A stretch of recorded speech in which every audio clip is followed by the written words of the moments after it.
Let me show you a number that will change how you think about your paycheck forever. In 2019, the median American household income was around $68,000 a year. By 2024, it had climbed to roughly $80,000. That's a $12,000 raise. On paper, that sounds like progress. But here's the math nobody is actually doing.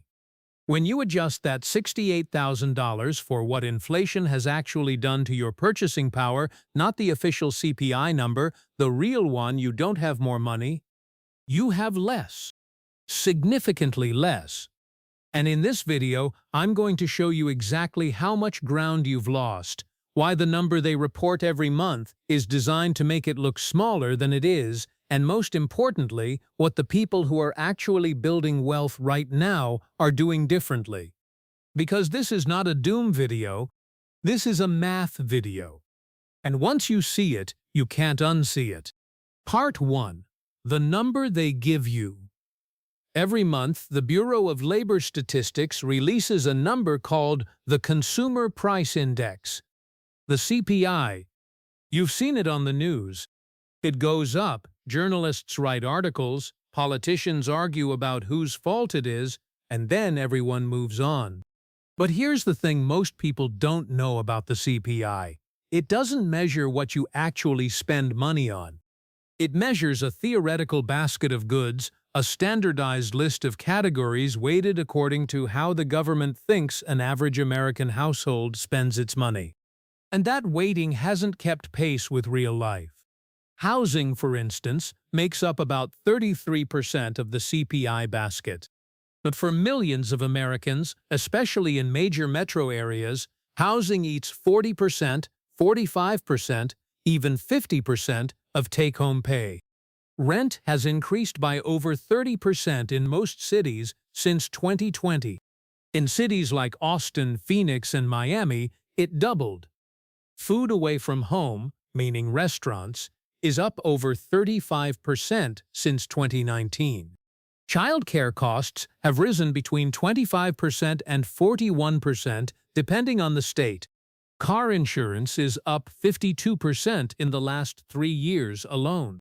Health insurance premiums for employer-sponsored plans have increased roughly 22% since 2020.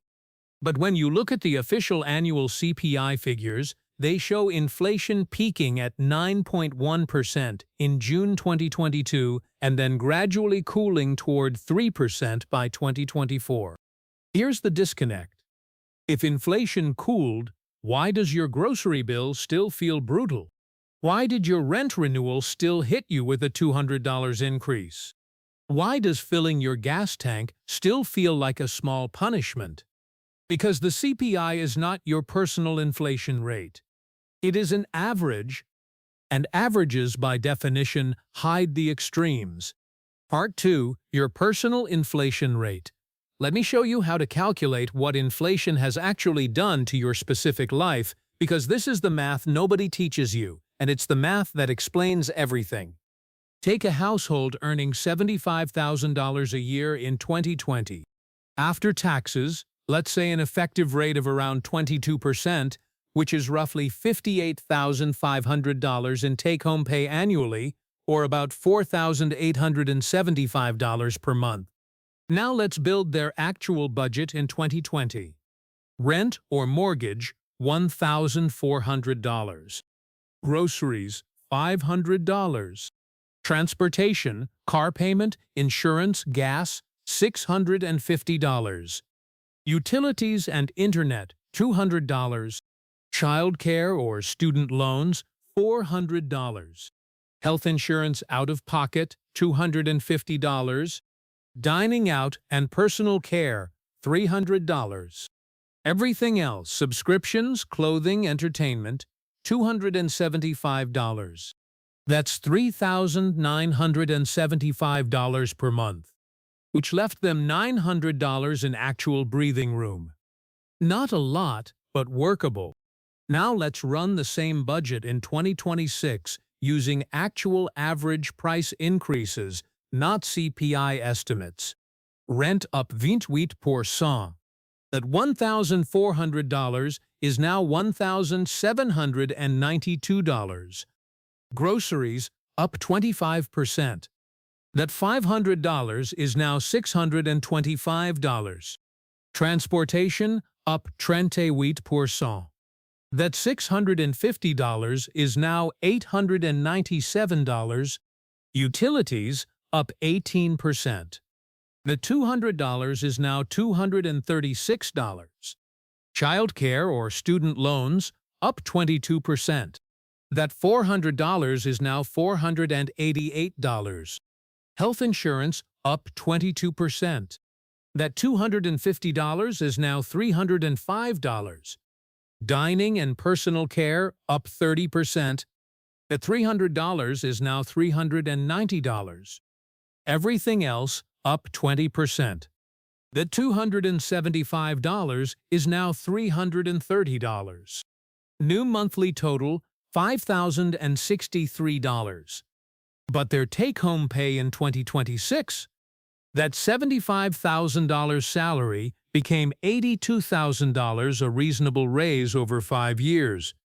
After taxes, that's about $5,330 per month, which means that household went from $900 of breathing room per month to $267. They did not spend more recklessly. They did not make bad decisions. They simply lived the same life, and inflation consumed 70% of their financial cushion. That is the math nobody is doing. And that number $267 is the real reason you feel broke despite earning more. Part 3. The compounding problem.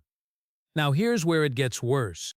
Because what we just showed you is only the cash flow damage. There's a second, slower, more destructive effect that inflation has on your finances, and it has to do with time. Every dollar you don't invest today is a dollar that loses purchasing power tomorrow. We know that, but here's what most people don't calculate. When inflation eats your monthly surplus, it doesn't just shrink your savings rate for 1 month, it delays your entire wealth-building timeline. Let's run 2 scenarios side by side. Scenario A. You're in 2020 with $900 per month of surplus. You invest $700 of that consistently into a diversified index fund, returning an average of 8% annually. After 20 years, that's approximately $415,000. Scenario B. You're in 2026 with $267 per month of surplus. You invest all of it, $267 per month, at the same 8% return.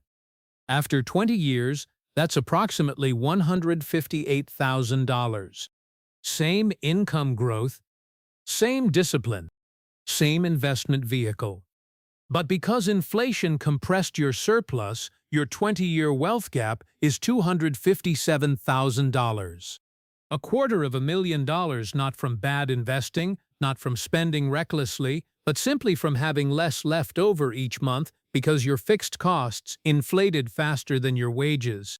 This is what economists call the real wage erosion effect. And it's why middle-income households that are doing everything right still feel like they're falling behind. Part 4. Why your raise isn't what it looks like. Here's a concept that most people never encounter: the difference between nominal wage growth and real wage growth. Your nominal wage is the number on your paycheck, the number your boss gives you, the number you tell people when they ask how much you make. Your real wage is what that number can actually buy. Between 2020 and 2024, average U.S. nominal wages grew by approximately 20%. That sounds strong. That sounds like real progress. But over the same period, the cumulative inflation rate was approximately 21%, which means the average American worker, in real terms, took a pay cut, a small one, but a cut nonetheless. The raise they received did not keep pace with the rising cost of everything they were buying, and for workers in specific sectors, education, healthcare support, food service, retail real wage losses were significantly larger. Teachers in many states are earning less in real terms today than they were in 2019. This is not an accident of economics. It is a structural feature of how inflation interacts with wage-setting systems. Employers adjust wages in response to labor market pressure, not in response to your grocery bill. Your landlord raises your rent because the market allows it, not because they calculated your purchasing power shortfall. The result is a system where, for most workers, inflation consistently outpaces compensation and the gap gets explained away with a headline number that sounds manageable. The CPI says 3%. Your landlord says 12%. One of those numbers is abstract. The other is your life. Part 5. The categories hitting you hardest. Not all inflation is equal. And understanding which categories are hitting hardest and why is how you start to fight back strategically. The 5 categories driving the widest gap between official inflation figures and lived experience are housing, insurance, food, healthcare, and education. Housing is the most significant. Rental prices in the United States increased 26% between 2021 and 2024, according to CoreLogic data. In Sunbelt metros, that number was higher, 35 to 45%. And while home prices have moderated in some markets, homeowners who locked in 3% mortgages in 2020 are now watching their would-be replacement home carry a 7% rate, pricing them into a stay or downgrade trap. Insurance is the one nobody talks about. Auto insurance premiums rose 52% over 3 years through 2024, according to S&P Global Market Intelligence. Homeowners' insurance premiums climbed 20% in 2023 alone, and in states like Florida, Louisiana, and California, some insurers pulled out of the market entirely. You can't reduce your risk. You can only pay more.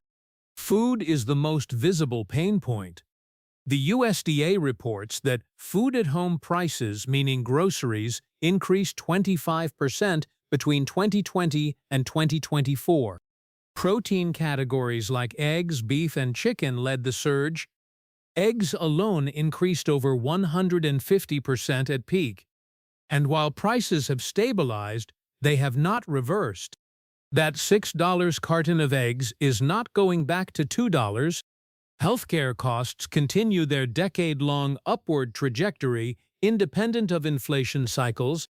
The average family premium for employer-sponsored health insurance crossed $24,000 annually in 2024, according to the Kaiser Family Foundation. That's split between employer and employee, but the employee share has grown proportionally larger each year. Education costs, both K-12 and college, continue to outpace inflation by a factor of 2 to 3. The cost of center-based childcare for an infant in 2024 averaged $1,200 per month nationally. In urban markets, $2,000 plus is common. For a household with 2 working parents paying $2,400 per month in childcare, that's $28,800 per year. After taxes, that is not a minor line item. That is a second mortgage. When you stack these 5 categories against a 3% CPI headline, you start to see why the official number feels disconnected from reality. Because it is. Part 6. What the wealth-building research actually shows. Here's where the conversation shifts, because this video isn't designed to make you feel helpless. It's designed to make you accurate. And accuracy is where strategy begins. Researchers who study wealth accumulation have identified a consistent pattern among households that continue building net worth during inflationary periods. It comes down to 3 behaviors. The first is ownership over consumption. Households that own assets, real estate, index funds, REITs, equity in a business benefit from inflation in ways that renters and wage earners don't. When inflation rises, asset prices tend to rise with it. The house you own becomes worth more. The stock index you hold reflects the higher nominal earnings of the companies inside it. Inflation erodes cash. It inflates assets. This is the fundamental divergence between the wealth-building class and everyone else. One group holds things that appreciate with inflation. The other group holds cash or, worse, debt that inflation slowly destroys. The second behavior is deliberate cost structure management.